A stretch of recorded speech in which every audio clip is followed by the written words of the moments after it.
Hi guys, this is a game between the great American chess grandmaster Samuel Reshevsky versus the former chess world champion from Armenia, Tigran Petrosian. Here we go. White play d4, knight f6, c4, e6, knight c3, bishop to b4.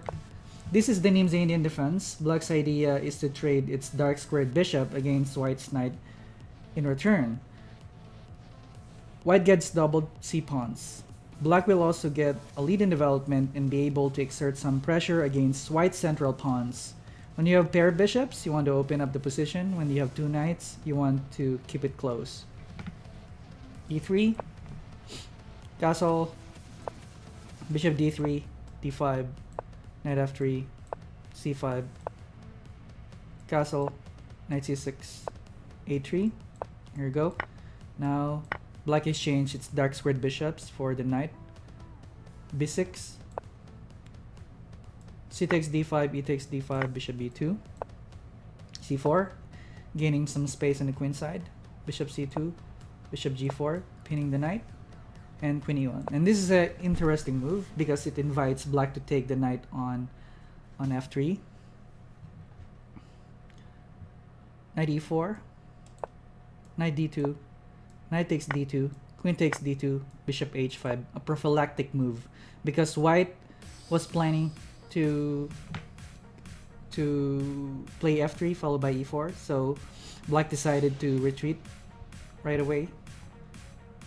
f3, bishop g6, e4, queen d7, rook e1,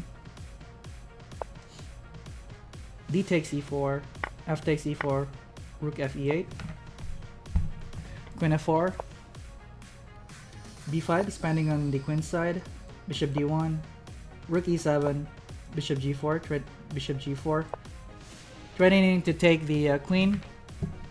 Now the queen has to go somewhere. Queen e8, e5, a5. And here in this position, white is already up. I mean, he has space advantage on the center. He has the pair of bishops, even though the bishop on b2 looks like a pawn. And just looking at the space advantage, white has the upper hand. And rook e3, rook d8, preventing white from playing d5. Rook fe1, and this is the critical middle game position. And Petrosian played rook e6 and offering a rook. Black is offering a rook for white's bishop. In exchange, it will get an outpost on d5. It will be able to stop white from playing the deadly pawn push on e6 too. And black's bishop will be able to rule the light squares. a4. So if white takes the rook, black can take with the queen, rook f3, say knight e7, heading to a very nice square on d5, bishop c1, knight d5, queen h4, threatening to take the rook, rook b8, bishop d2, rook c8. I mean, here black is just gonna wait for white to do something, right? Because rook c1, because black is down in material, so you don't want to open up a space like position. Rook b8, h3, rook c8, queen g4. Here, I think queen takes g4 is the correct move here. Because after h takes g4, king f8, g5, king e7, it goes to the e6 square. Because remember, Petrosian played rook e6 to sacrifice the rook. Now he's going to use the e6 square for his king. After king e2, king e6, it will be challenging for white to realize its advantage because its rook does not have good files to penetrate black's camp. Black also has no pawn weaknesses. Okay.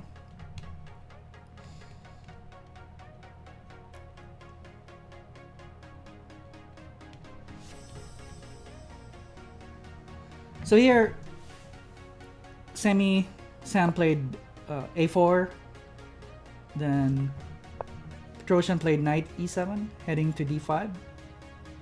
Bishop takes e6, f takes e6, queen f1, because now black is aiming to play knight d5 to fork the rook on e3 and the queen on f4. White played queen f1, knight d5, rook f3, and bishop d3. White decided to give back the exchange. And now b4. Okay, so white is still up a pawn, but black has a good compensation. Like for example, the knight on d5 is strong. And if for example white plays c4, black can play knight b6, threatening to take the pawn on a4.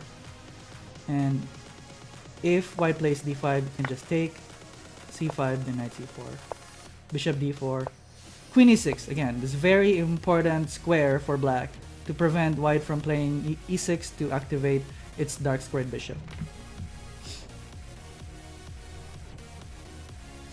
So in the game, Semi played c takes b4,